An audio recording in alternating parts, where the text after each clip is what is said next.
Olá, bem-vindo a mais uma aula de Direito Constitucional. Eu sou o professor Ederson Félix e hoje vamos falar sobre o controle de constitucionalidade.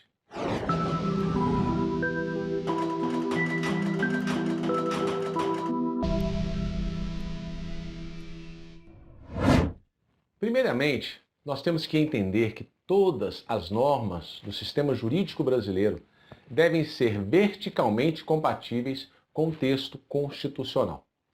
Isto é, a interpretação de uma lei ou de um artigo tem que estar diretamente em conformidade com o princípio da supremacia da Constituição.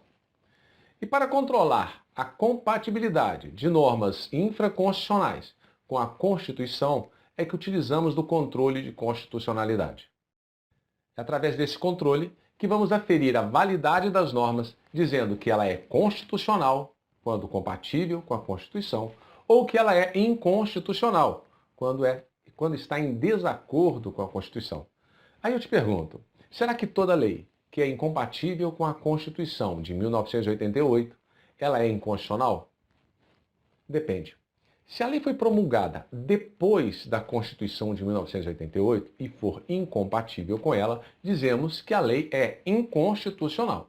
Agora, se a lei já existia antes da Constituição de 88 e for incompatível com ela, dizemos que esta lei não foi recepcionada pelo novo ordenamento jurídico. Percebe a diferença?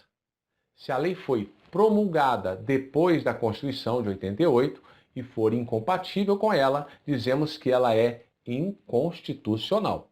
Se for compatível, dizemos que é constitucional.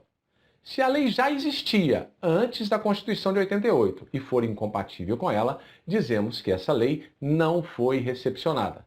Se for compatível, dizemos que a lei foi recepcionada pela nova ordem constitucional. Viu como é simples? Tem que memorizar isso para não dizer errado lá na frente. Vamos fazer um quadro. A gente pega a lei existente antes da Constituição. Se for incompatível com essa Constituição, dizemos que essa lei não foi recepcionada. Agora, se a lei já existe depois de 5 de outubro de 88 e é incompatível com a Constituição, nós vamos dizer que esta lei é inconstitucional.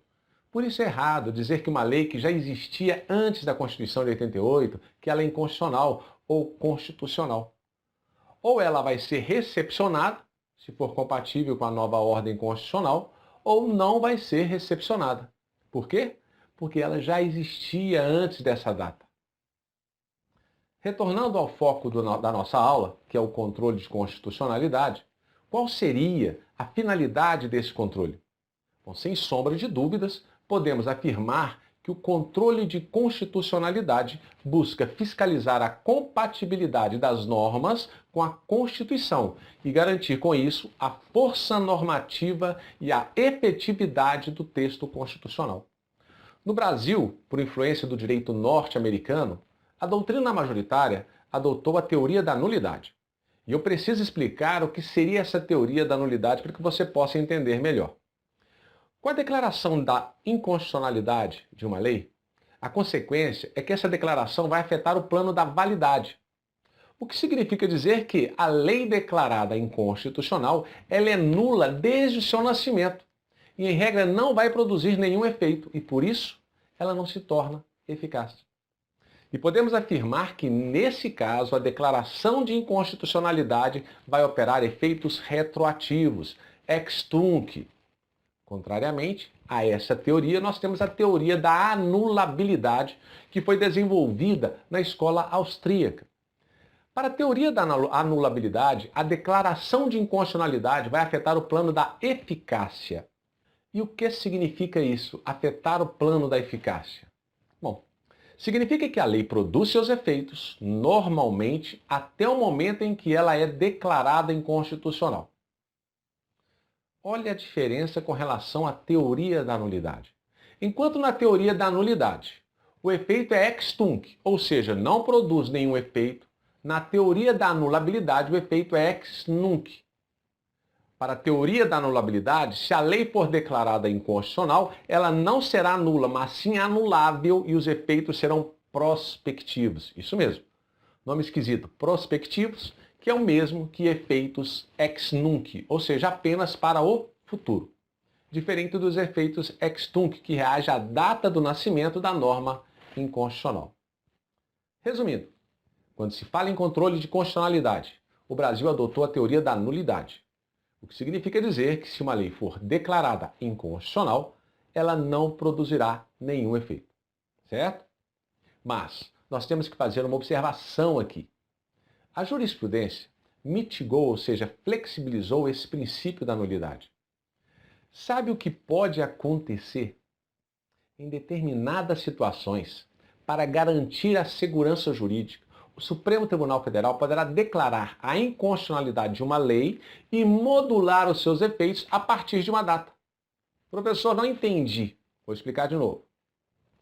Pode acontecer que uma lei seja declarada inconstitucional, mas a inconstitucionalidade será somente a partir de uma data. Se uma lei é inconstitucional, ela é inconstitucional desde o seu nascimento, certo? No entanto, o STF pode modular esse efeito de nulidade e fixar, com base na modulação dos efeitos dessa inconstitucionalidade, uma data que a partir dela será declarada inconstitucionalidade da lei. Vou tentar explicar em uma forma de pergunta. Qual a consequência da mitigação, ou seja, dessa flexibilização? Bom, é simples, é que uma lei pode ser declarada inconstitucional, mas não da data em que ela foi promulgada, ou seja, não da data do seu nascimento, e sim a partir de uma data fixada. Operando com isso, os efeitos ex nunc, também conhecidos como os efeitos prospectivos, ou seja, somente para o futuro.